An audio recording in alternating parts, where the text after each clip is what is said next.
ఒక ముఖ్యమంత్రి స్థాయిలో ఉండి తెలంగాణకు అప్పు పుడతలేదని, రెండోది మనల్ని ఎవరు నమ్ముతలేడని జెప్పేసి, రాష్ట్రిక ఆర్థిక పరిస్థితి దివాలా తీసిందని మాట్లాడేటువంటి విషయాల పట్ల ఒక ముఖ్యమంత్రిగా బాధ్యతాయుతంగా వ్యవహరించిండా? బాధ్యతారాహిత్యంగా వ్యవహరించిండా? అనే వాటి గురించి మనం మాట్లాడుకుందాం. ముందుగా నిన్న ముఖ్యమంత్రి అసలు ఏం మాట్లాడిండు అనే విషయాల పట్ల మనం దాని గురించి ముందుగా మాట్లాడుకొని తర్వాత చర్చ చేద్దాం. ప్రజాప్రతినిధులు, ప్రభుత్వ ఉద్యోగులు, కాంట్రాక్ట్ ఉద్యోగులు, అవుట్‌సోర్సింగ్ ఉద్యోగులు, రిటైర్డ్ ఉద్యోగులు వీళ్ళంతా కలిస్తే 2% ఉండొచ్చు. మనమంతా ప్రజల సొమ్ము తిని బతకాల్సిందే. మరి మీరు ప్రకటించిన సమరం 98% ప్రజల మీదనా అని ఉద్యోగ సంఘాలను నేను అడగదలుచుకున్నా అని మాట్లాడుకొస్తా ఉన్నాడు. వాస్తవానికి వీళ్ళు 2%. కానీ తెలంగాణ బడ్జెట్‌లో 30%. ప్రతి రూ. 100కు రూ. 30 వీళ్ళకే చెందుతది. అయితే మరి వీళ్ళు పడేటువంటి కష్టానికి తగ్గ, వీళ్ళు తీసుకునే జీతాలకు తగ్గ కష్టం ఉందా లేదా అనేది వాళ్ళు గుండెల మీద చేసుకొని చెప్పాలి. రెండోది,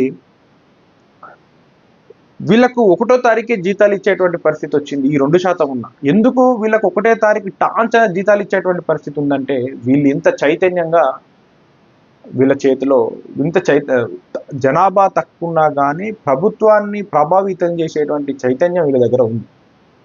వాస్తవానికి 1 రోజు, 2 రోజులు, 3 రోజులు లేట్ అయితే పెద్ద ఒరిగేది ఏం లేదు. ఎందుకంటే వీళ్ళకి వచ్చే జీతాలు ఖచ్చితంగా వస్తాయి. కానీ ఆరుగాలం కష్టపడ్డటువంటి రైతుకు ఈరోజు రైతు బంధు సరైన సమయത്ത് రావట్లేదు. ఎప్పుడో బోనస్ ఇస్తా అన్నది ఇప్పుడు దాకా పోయిన పంటకి ఇప్పటికి కూడా బోనస్ రాలేదు. మరి వాస్తవానికి ఎటు చెందాలి, ఎవరికి ఇవ్వాలి, ఎవరు అర్హులు, ఎవరికి ప్రాధాన్యత ఇవ్వాలి అనే దాని పట్ల నిన్న ముఖ్యమంత్రి గారు మాట్లాడింది. అయితే వాస్తవానికి కేసీఆర్ చేసినటువంటి అప్పులు పెట్టిన బాకీల వల్లే ఈ దుస్థితి అని చెప్పడం జరిగింది. పోయినసారి 10 ఏళ్లుగా అధికారంలో ఉన్నటువంటి కేసీఆర్ కూడా ఎక్కడ అప్పు చేస్తున్నా, ఎంత మితికి అప్పు చేస్తున్నా, ఏ భూములు అమ్ముతున్నా, ఏ ప్రాజెక్టులు కడుతున్నా అనే విషయాలు ఆయన దిగిపోయేదాకా 8 లక్షల కోట్ల అప్పు ఉందన్న విషయం తెలియదు. అయితే కేసీఆర్ లాగానే ఎవరు ఎట్లా పోతే నాకేంది, ఎవరికి అప్పులు అయితేంది, నా కుటుంబంలో పదవులు కావాలి, ప్రాజెక్టుల పేరుతో నాకు కమిషన్లు కావాలి, లేదు అనుకుంటే నా అనింగులకు పనులు కావాలి, పైరవీలు కావాలి, నేను చాలా మంచోని అనిపించుకోవడం కోసం ఉచిత పథకాలు, దళిత బంధని, ఈ బంధని, ఆ బంధని, రాష్ట్ర ఆర్థిక పరిస్థితి ఎట్లున్నా ఆ భారం ఎవరి మీద పడుతున్నా నాకు అధికారం కావాలంటే నేను వాళ్ళకు ఓట్ల పథకాలు, బిచ్చగాళ్ళని చేసేటువంటి పథకాలు ఉంటేనే నేను కలకాలం ఇన్ని సీట్లో ఉంటానని చెప్పేసి రేవంత్ రెడ్డి గారు కూడా అట్లా చేయాల్సి ఉండేనా. వాస్తవానికి ఒక ఓటరుకి ఆర్థిక చైతన్యం, తన రాష్ట్ర పాలన పట్ల, రాష్ట్ర ఆర్థిక పరిస్థితుల పట్ల అవగాహన అవసరమా అంటే అవగాహన అవసరమే మనం మాట్లాడుకోవచ్చు. ఎందుకంటే ట్యాక్సులు కట్టేది మనం, పన్నుల రూపంలో వచ్చినటువంటి ప్రభుత్వానికి వచ్చినటువంటి ఆదాయాన్ని ప్రతి పైసా పేదోడిది, మనోడిది.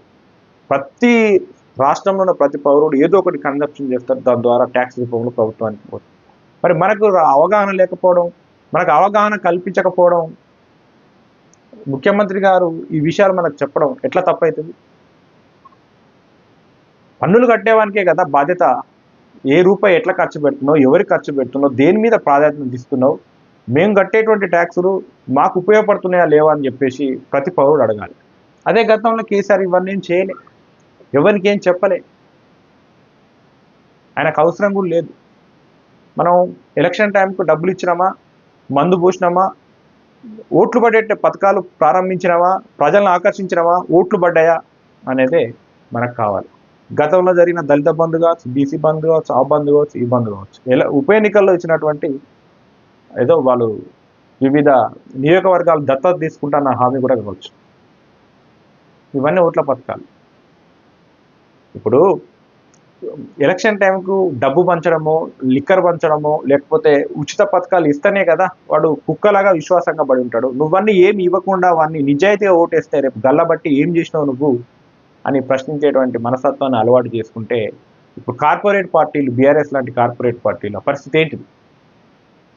1000 కోట్లు, 100 కోట్లు ఖర్చు పెట్టి 1000 కోట్లు, 1,00,000 కోట్లు వెనకేసుకున్నటువంటి ఒక కార్పొరేట్ కల్చర్ ఉన్నటువంటి వాటి పరిస్థితి ఉంది. అందుగురించే ఈరోజు పాప కేటీఆర్ అనే వ్యక్తి ఆగమేఘాల మీద కొంపలు ఊలిపోయినట్టుగా నువ్వే దివాలా తీసినావు తప్ప తెలంగాణ రాష్ట్రం దివాలా తీయ. వాస్తవానికి ఎంత వస్తుంది? దివాలా తీయకపోతే 22,000 కోట్ల ఖర్చులుంటే 18,500 కోట్లు మాత్రమే రాష్ట్రానికి ఆదాయం వస్తుంది. మరి నువ్వు ఆస్తులు సృష్టిస్తే, నువ్వు అభివృద్ధి చేస్తే ఎందుకు ఇంత లోటు వస్తూ ఉన్నది? లేదా కాళేశ్వరం లాంటి ప్రాజెక్టులు మిగులు బడ్జెట్తో కట్టినావా? పోనీ ఆ కట్టిన ప్రాజెక్టు తోటి ఏమన్నా మనకు ఉపయోగం వస్తుందంటే ఇప్పుడు 2 పర్యాయాలు ఎండబెట్టే ఉన్నది. సుక్క నీరు వాడుకునేటువంటి పరిస్థితి లేదు. 1,00,000 కోట్లు ఖర్చు పెడితే సంవత్సరానికి 16,000 కోట్ల మిత్తిలు కట్టాల్సి వస్తుంది. ఇప్పటికి కూడా మనము రైతు బంధు సరిగ్గా ఇవ్వలేకపోతున్నాం. రైతు రుణమాఫీ కూడా 2 లక్షల పైగా ఉన్న వాళ్ళకి చేయలేకపోయినాం. మళ్ళీ గతంలో ఇచ్చినటువంటి ఈ ప్రభుత్వం ఇచ్చినటువంటి సన్నవడ్లకు బోనస్ కూడా ఇప్పటి వరకు ముట్టేటువంటి పరిస్థితి లేదు. నిజంగా మీరు అభివృద్ధి చేస్తే, మీకు రాష్ట్ర ఆర్థిక పరిస్థితి పైన బాధ్యత ఉంటే ఈరోజు ఈ లోటు ఉండేటువంటి పరిస్థితి కాదు. ఓకే, మరి వీళ్ళు హామీలు ఇచ్చి వీళ్ళందరికీ తెలుసు కదా, మరి వీళ్ళు ఇచ్చినప్పుడు నెరవేర్చాలి కదా అంటే ఓకే, వాళ్ళు మాట నిలబడి కేసీఆర్ లాగా రేవంత్ రెడ్డి గారు కూడా ప్రభుత్వ భూములమ్మో అప్పులు చేసో ఇష్టం వచ్చినట్టు ఎక్కడ పడితే అక్కడ అధిక మిత్తిలకు అప్పు చేసి వాళ్ళందరినీ సాటిస్ఫై చేసి ఆ కుర్చీ కాపాడుకునే ప్రయత్నం చేస్తే తనలాగానే ఆ ఆర్థిక భారం ఎవరి మీద పడుతుంది? దాన్ని రేపు భరించేటువంటి శక్తి ఎవరి మీద ఉంటుంది? దానికి బాధ్యతలు ఎవరు చేయాలి?